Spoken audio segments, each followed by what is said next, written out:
Do we have too much government? We need to put people ahead of corporate profits. This system is so lopsided. This threat is a real threat to democracy. And I think that's really important. That's something we haven't been doing in this country for a long time. Where do you start? What do you do? How do you do it? Access to Democracy and other Eagan community television programming is supported by Thomson Reuters, makers of Westlaw Next and based in Eagan. Through Westlaw Next and other innovative online services, Thomson Reuters is the world's leading source of intelligent information for businesses and professionals. Online at thomsonreuters.com. And by U.S. Federal Credit Union, the member-owned financial institution offering service, value, and experience you can trust to the greater Twin Cities community.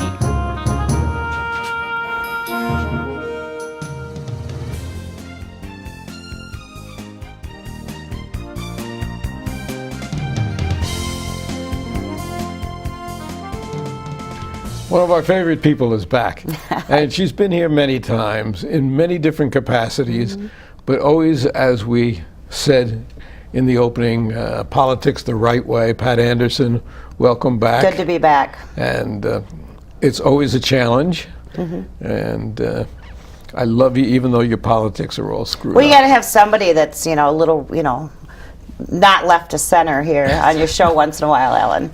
You're one of the few that has the courage to come on. I've solicited other Republicans, and Well, I don't mind getting too beat up by you once in they're a while. afraid to answer the questions that I ask. So it's we used to have a wider swath of guests, but they dropped off. But you have the courage to come back. That's good to be. Good to see you. Our former mayor, among other things, and just back from last week's Republican convention, state convention. 4 days worth. Where the Republicans acted like Democrats. Well, it's an unusual year. We're going to have primaries, and of course, Democrats always have primaries. Always have primaries. It's going to be a little different now. In the Senate race, it's McFadden against Abler. I wouldn't really call that a real race at this point because the other candidates are not running. But we're certainly McMoney against Abler. Yeah. Well, but the governor's race is really going to be quite interesting to watch. So it should be an interesting election year. It's the 2014 year is normally nationally the year that the minority party does well. That's right. Especially second term of a sitting president. It's really going to. I think it's going to be a great Republican year. We're seeing that in the polls already out there, and it's going to be quite an edge, I think. That would be very depressing to have a great Republican year. Well, a great Republican year in Minnesota means we can maybe win back a few statewide offices that we haven't held in a while. So. Yeah, we have the contest for governor, Mark Dayton, who certainly has done a better job than a lot of people anticipated he would, and I am very positive about him. But I know that you will be supporting probably McFadden because I don't see Abler winning. In the Senate race, right. Oh yeah, I'll be supporting the McFadden. And in the gubernatorial race, who knows? Yeah, I think it's a four-way race. We endorsed Jeff Johnson at our convention last weekend. He's a good guy. He's a county commissioner. Not a household word. Hennepin County, right. But Hennepin County Commissioner, used to be a state legislator. He is a nice guy, and I think that matters in races for executive office. Certainly, I think it happens to matter a lot in Minnesota. Yes, personality, right. And the other three candidates is Kurt Zellers, who I have no idea why he's in the race, and then how quickly I can't remember his name. The other wealthy, Scott Honor. He's a business guy who just kind of avoided the party process and is going right to the primary. He's got a lot of money. He's going to spend a lot of his own money. And then of course Marty Seifert, who pretty well blew up at the Republican convention and has made a lot of enemies he didn't need to make. I think he antagonized a lot of people. He did. By pulling his people off the floor and not participating. It's like a child who picks up his toys and goes home, and not a way to engender a lot of confidence in your party. No, and it was even beyond that. I can tell. It's been out there, but he actually lied to get on stage. So he wasn't allowed to get on stage unless he was going to concede, because it was right at that point. There wasn't a candidate, and excuse me, and he got up there, spent 10 minutes rambling, telling people to go home, his people, to leave.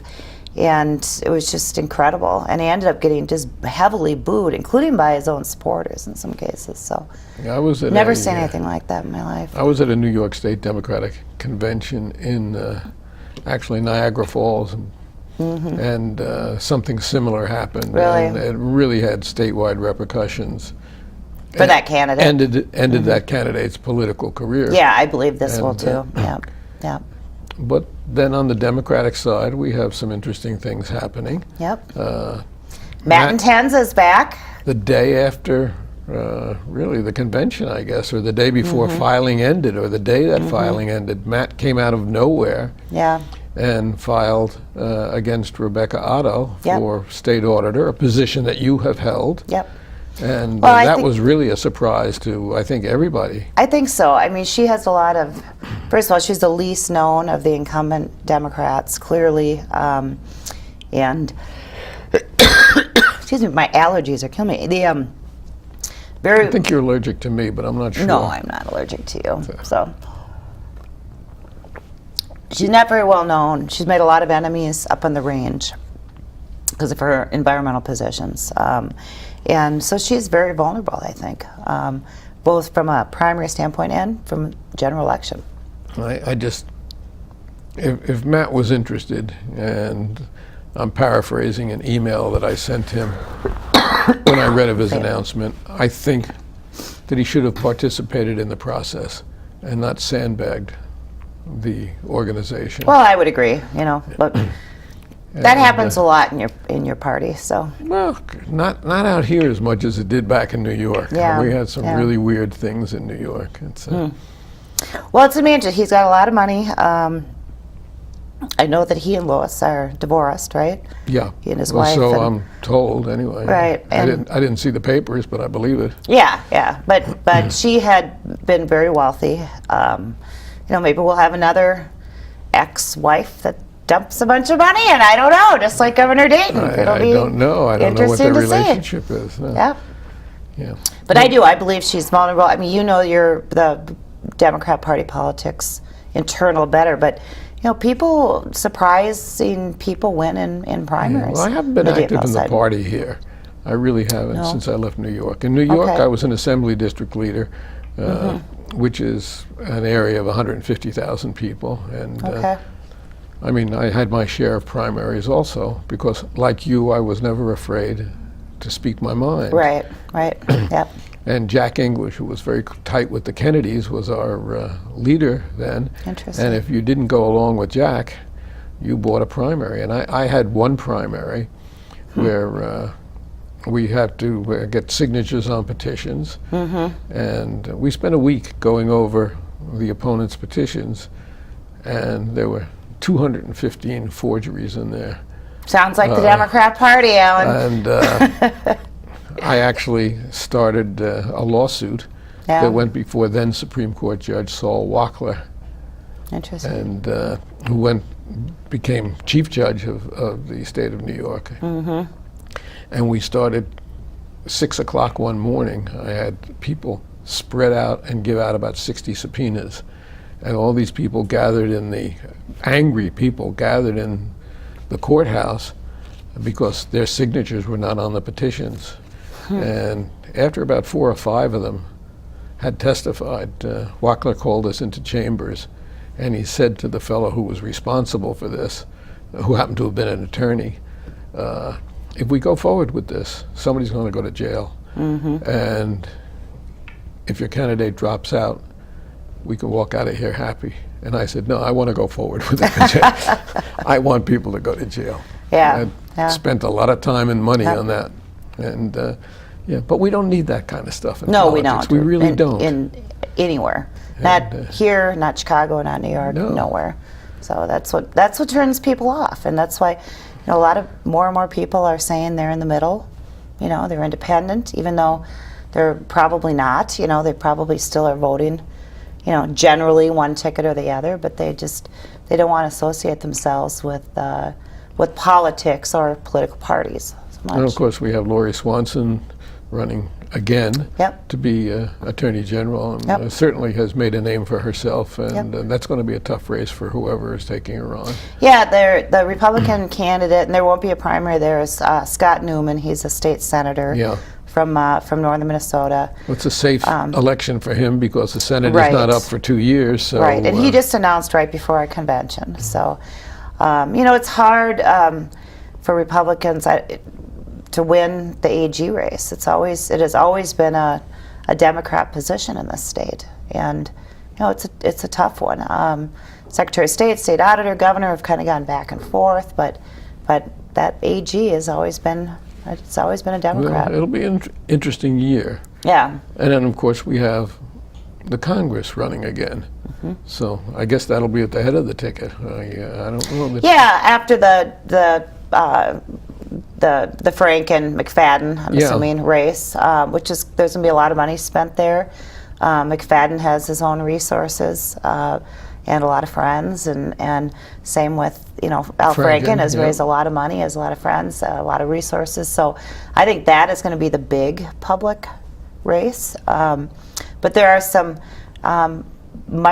very serious congressional races too, especially in the 7th Mike and the 8th. Obermuller being much more active in the Yeah. John Klein race, and of course the district did change somewhat. Yeah, 2 I think years that's ago, a so. very uphill battle for Obermuller. But the 7th and the 8th are going to be competitive races. The 8th is where we have had Chip Kravac. Remember the back and forth. Now there's a Democrat there, but You mean that fellow from New Hampshire? yeah, yeah. I don't even remember his name, but he's not from here. And Stuart Mills, who's Mills Fleet Farm. Yeah. Who is a very interesting character. He has long hair and he rides a motor, a Harley, and I noticed which is very that, and 8th it's- district yeah. too. And he's going to run a very, very good campaign. And in the 7th, And Nolan's been around for a while. yeah, well, 2 years.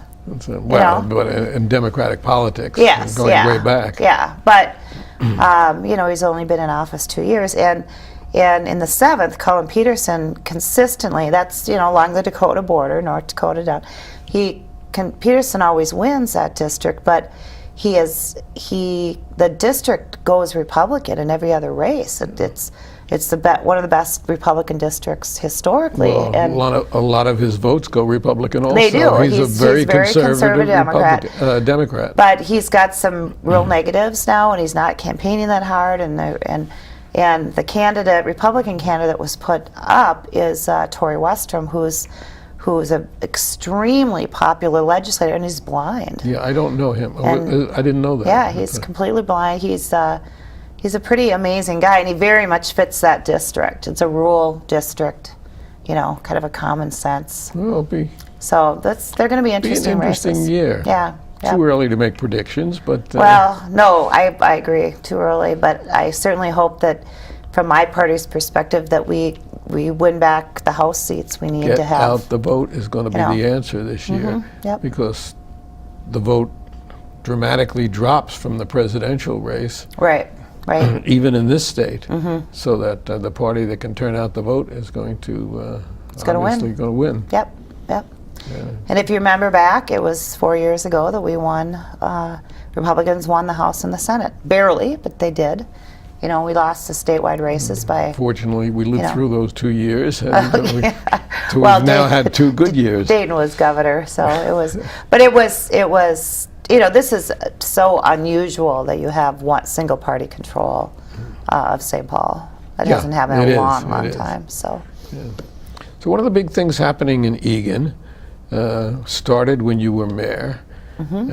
We had the problems with the Cedar Grove area. Yep. and we had that 800-year flood, Yep. in which you literally waded right into the middle of the water. Yep. And There was one death that was down Yes. in Cedar Grove area that young 21-year-old who was who drowned in a culvert. Right. They were just having fun, and you know, And so but you had a vision at that time for something to develop in the Cedar Grove area, and here we have this incredible outlet mall that's going to open on August 14th. yeah, it is so wonderful to see, and I have to give the current council credit for making this happen, and finally, and it's a great project. It isn't just redevelopment. It is it's going to draw in millions of people. Jensen's into Eagan. restaurant, Yep. as a matter of fact, where we'll be eating later tonight, is going to undergo a major renovation in July. Yep. There is all sorts of parking that's being developed there, and housing, and bus, very accessible to Yep. the bus terminal there. Yep. So it's going to be an interesting thing. It's going to be a huge draw, and it will. I mean, Eagan has already been on the map, for a long time, but it is really going to, because a lot of people come up from the South, Iowa, South Dakota, Wisconsin, and they come to the Mall of America, and they are all going to be going to those outlets too. I mean, there's a reason that they're near And each it's other. so accessible Yeah, very to 13 accessible. and 35. Right, and in Cedar, I mean, it's just a great location, and I think it's going to be very successful, and from, a selfish perspective, as, from Eagan resident perspective, it's nice to have more retail in Eagan, because I remember the days when you could, we used to laugh and say you can't buy a pair Well, of you used to- underwear at Eagan, You used to be before. an Eagan resident, but you ran away to Delwood. So. Well, I got married, so remarried. Well, but he should have moved here. I couldn't. It's a long story, so. But I'm still here. How are your many kids?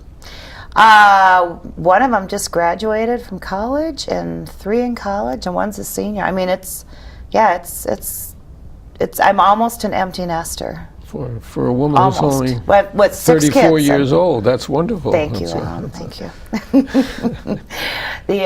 No, it's really been fun, as the kids grow up, because kids we all know they're a lot of work, right? And mine were the same as everybody else's, but they're just doing really well. And one of you remember that I adopted a couple boys from Right. Bulgaria. One of them. You have your 2 daughters who are Right. your children, natural Right, children, and right. the 2 boys you adopted from Bulgaria. Right, and I have 2 stepkids now. So. Oh, really? Yeah, there's 6.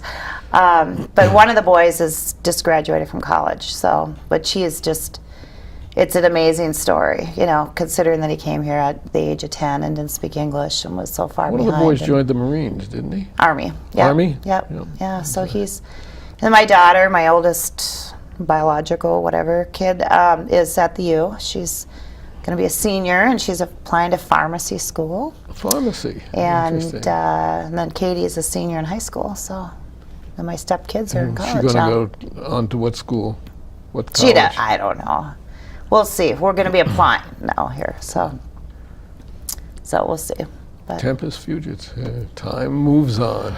excuse me, it really does. It's Yeah. it really does, because I remember dragging the girls around to council meetings once in a while. So Well,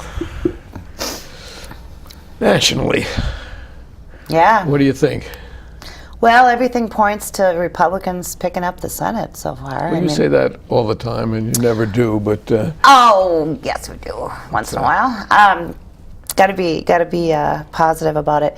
The number of seats that are up, just the year. We've been nominating candidates that are acceptable to independents, rather than candidates that are deemed to be too far to the right or have, some.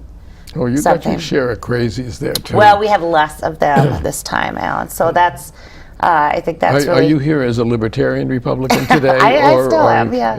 Yeah.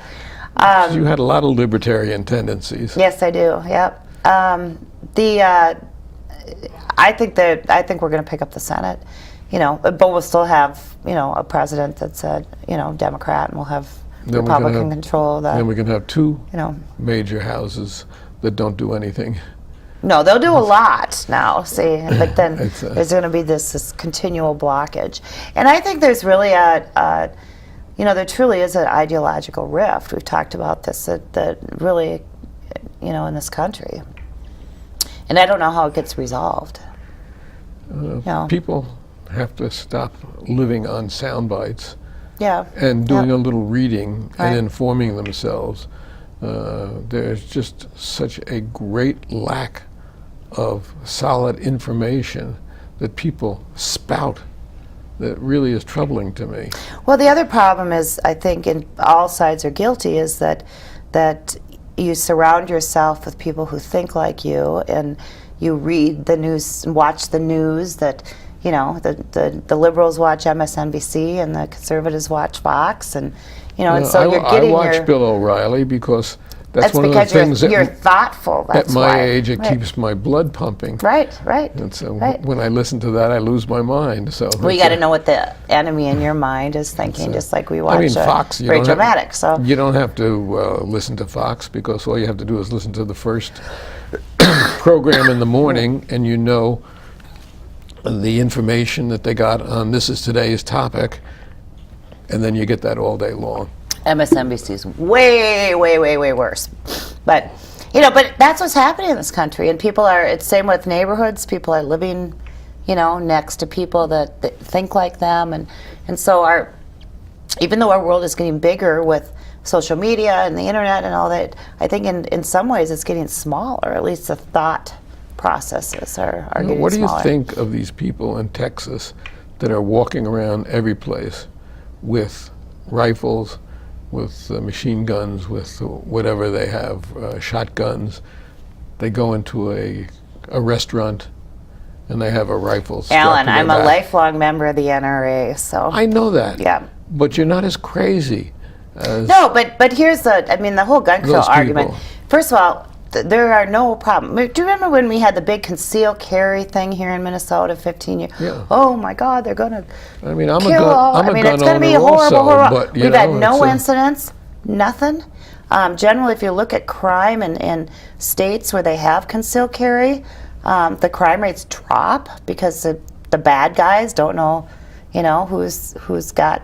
But I mean, I don't even know the then you number got of guys like permits in Zimmerman Minnesota. running but around with guns, or some of the others. And Well, we had another school shooting yesterday. yeah, but that's not a college concealed and- carry. I mean, people can get guns wherever. That's not a matter. It's a matter of, do you just let the bad guys have them, and you tell the good guys they can't? Well- and that's the whole argument. And we don't have incidences. I think that whole idea about, that Well, we didn't frisk, law-abiding citizens. we didn't frisk you can- before you came in. But I I'm do not have assuming a you're concealed carry carrying- permit, but I could get one. I just don't have no desire to do so. But my father does, and a lot of my friends do. So people I know. I just think it's a go to a very- Republican convention, very Alan, and dangerous 10% of the people of the 2,000 are carrying guns, and and no incidents. So I don't buy it. I think that it's a very, very dangerous precedent that we are setting. And of course, we have 32,000 homicides a year with pistols in this country. All from the bad guys. No, not all from the bad guys. Almost all. A lot of them are Yeah. from the crazies, like this kid who Well, killed 6, 7 people yeah. in California. Yeah. And you look at England that had 8, or Japan that had maybe a half a dozen or something like that.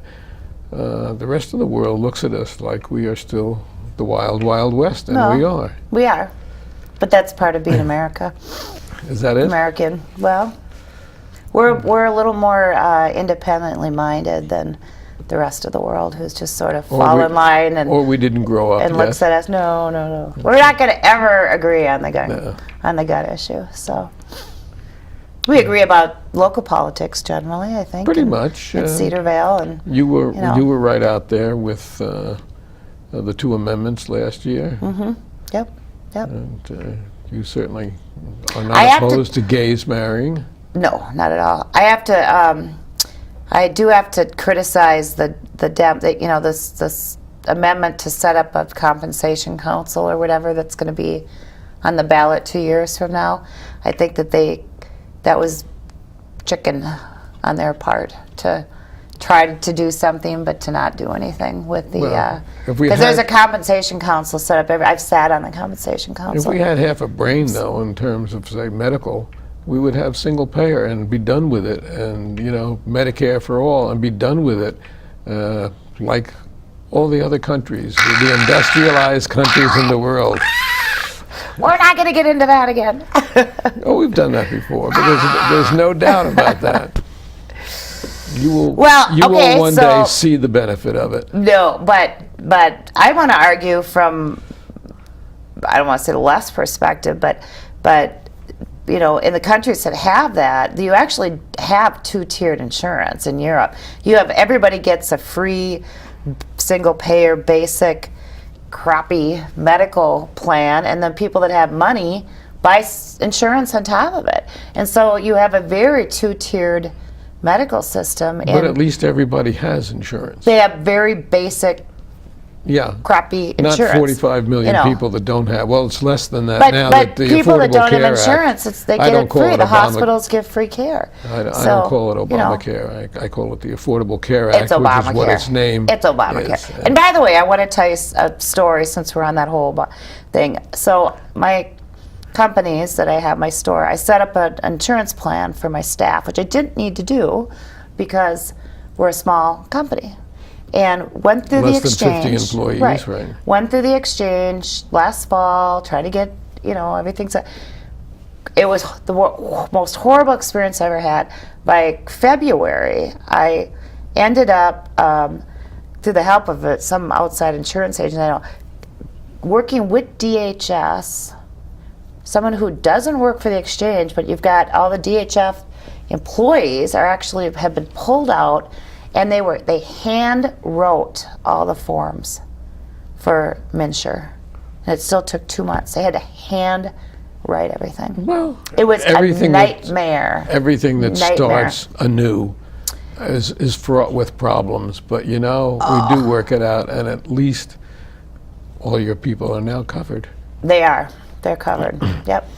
But I would have we- done that with or without Obamacare. And we actually have 40 seconds left, believe it or not. Well, We've it's gone fun through a to half come hour. again. It's always fun. I'd like to come back Okay. before the election so we can make We'll definitely closer do that. predictions. And We can talk about the Obama regime, and that's I on think its we way out the probably door. I think we both have differing views on that, but I am disappointed in certainly some things there, and you're thrilled in some things that he's done. So it's Pat Anderson, Good to see you. Republican strategist, friend. Welcome. Thanks for coming in. Thanks, Alan. Thanks.